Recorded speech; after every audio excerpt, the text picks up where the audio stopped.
Olá, alunos! Sou a professora Jana de Rezende, professora de Biologia.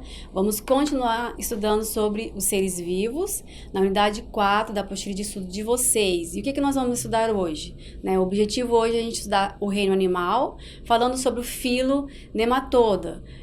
Na nossa aula anterior a gente falou sobre o filo Plateuminthus, que são vermes, e vamos continuar estudando os vermes. A gente vai falar aqui do filo Nematoda.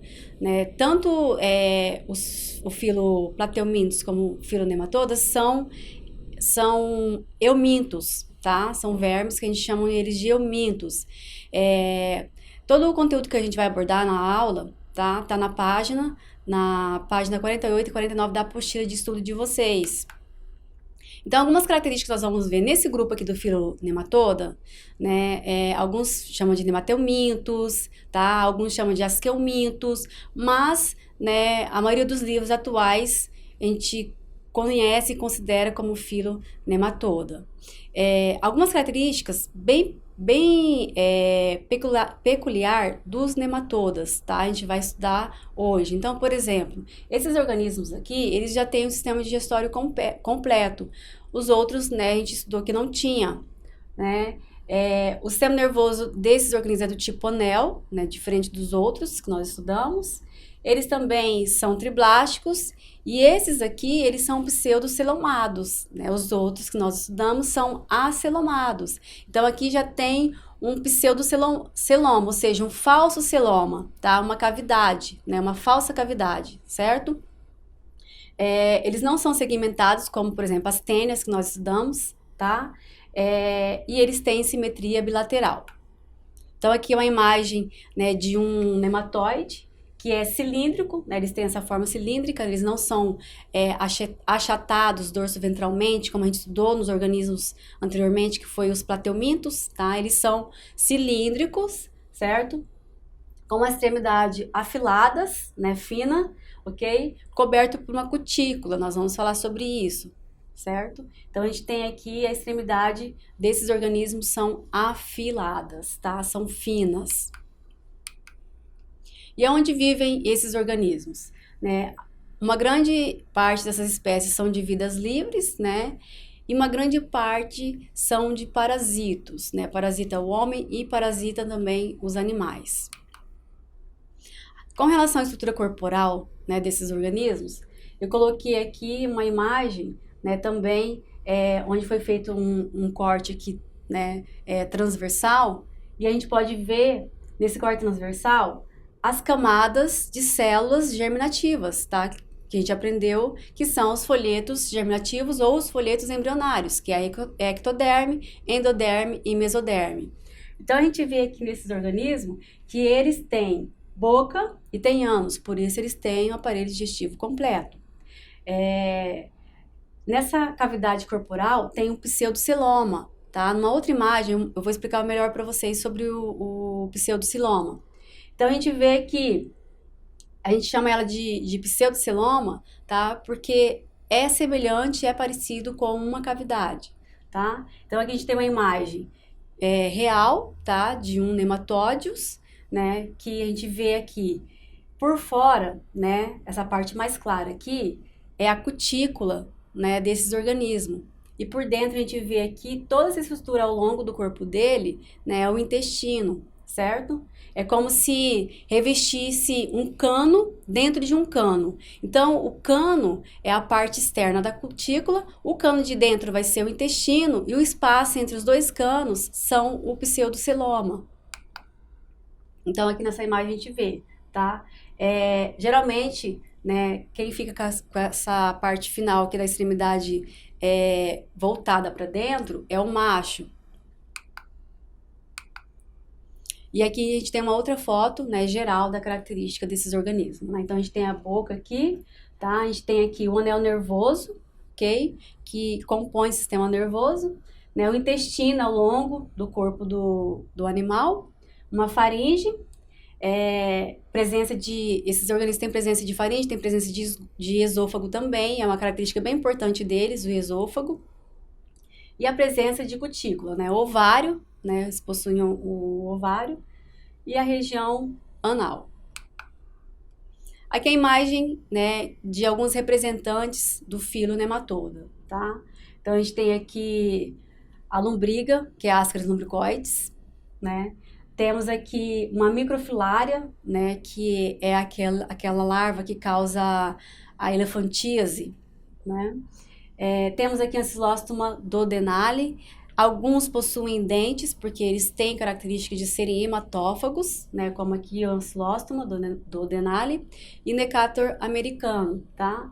Temos aqui estrongiloides circulares também, que é super importante, porque parasitam humanos, tá? Então, esses aqui são os principais representantes dentro desse grupo do filo nematoda. Então, o sistema digestório desses organismos aqui, né, como eu falei, ele é completo, né? Tem boca e tem ânus, certo? Ocorre também uma excreção, né? E essa excreção também é a liberação de amônia, né? Lançado no pseudoceloma e eliminados pela parede do corpo, né? Nessa parede ali possui uma estrutura chamada renete, ela tem forma de um H, tá? Ela possui a forma de um H. Essa estrutura, ela vai se comunicar com o poro, que esse poro, ele é excretor, tá? Então, ele vai estar na região do corpo, né, com acesso à região, ambiente exterior, onde vai ocorrer, então, a excreta, né, desse organismo, certo? Então, a gente tem aqui mais ou menos aonde se localiza essa estrutura que a gente chama de renete, tá? Próximo aqui da região da faringe, tá? Do organismo.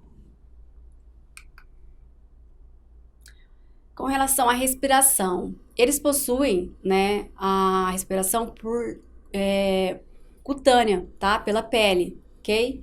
Então, assim, eles fazem as trocas gasosas pela pele. Aqueles que parasitam, aqueles que são parasitos do organismo, né, que eles têm um hospedeiro, eles têm características de serem anaeróbicos. Na reprodução, a gente sabe que eles são dioicos, né? Então ocorre a fecundação de macho e fêmea, né?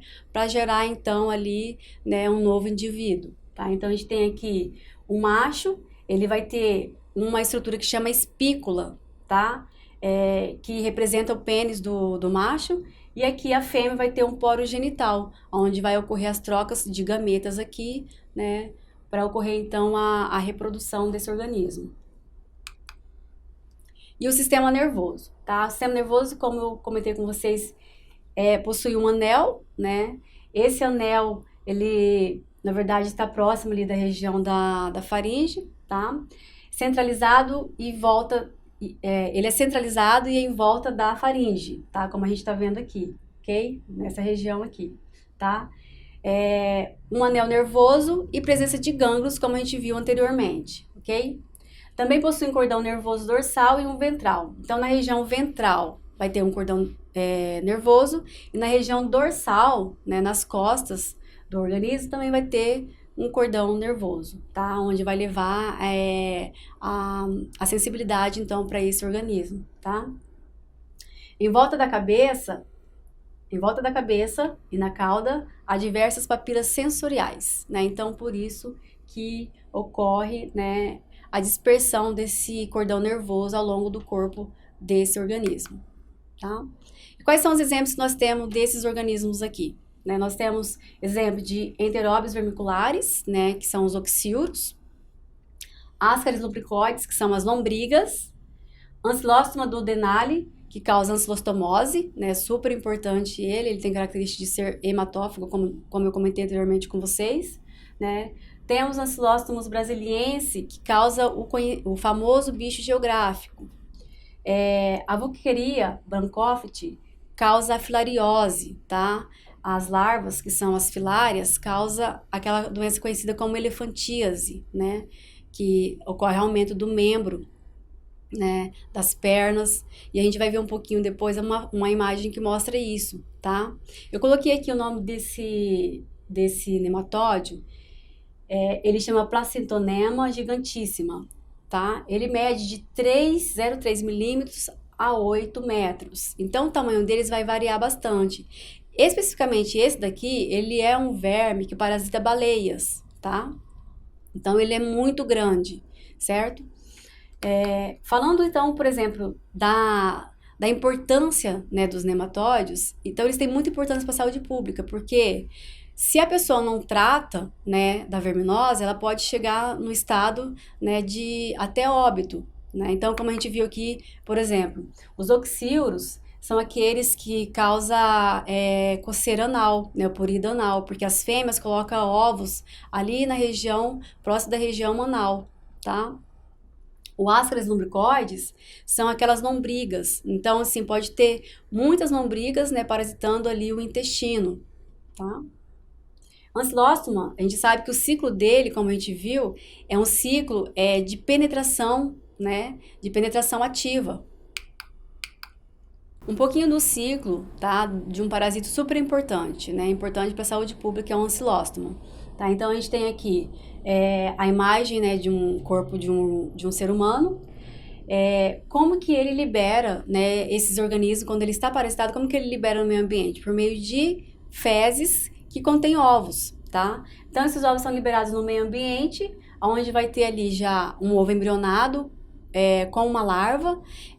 Esses estágios do ciclo desses parasitos aqui, desse grupo dos nematódios, eles têm estágios de larvas, tá? Então, as larvas podem desenvolver vários ciclos, né? Vários ciclos não, várias fases. Então, a gente tem a larva L1, a larva L2, L3, L4, né? Então, dependendo então dos estágios dessa larva, ela vai estar pronta ou não para infectar o seu hospedeiro, seja um animal ou seja um homem. Então a gente tem aqui um ovo embrionado, essa larva ela vai eclodir desse ovo, né? Ela vai ganhar o meio ambiente, no meio ambiente ela vai o quê? Procurar o seu hospedeiro. Então, o homem, né, para ele se prevenir, ele tem que evitar andar descalço, né? Principalmente em ambientes como parquinhos, né, que sempre tem crianças. Quando esse ambiente está contaminado com as larvas, elas vão fazer o quê? Uma penetração ativa na pele, tá? E aí ela vai ganhar circulação sanguínea, onde ela vai migrar para os órgãos, né, desse hospedeiro, tá? Lembrando que quando a gente fala de Ancilostom brasiliense, né, ocorre aquela migração da larva migria, né? Ela fica migrando ali na região do pé, formando então aquela estrutura que a gente lembra, que lembra o mapa, né? Então por isso que a gente dá esse nome popular, tá? Bicho então geográfico, ok?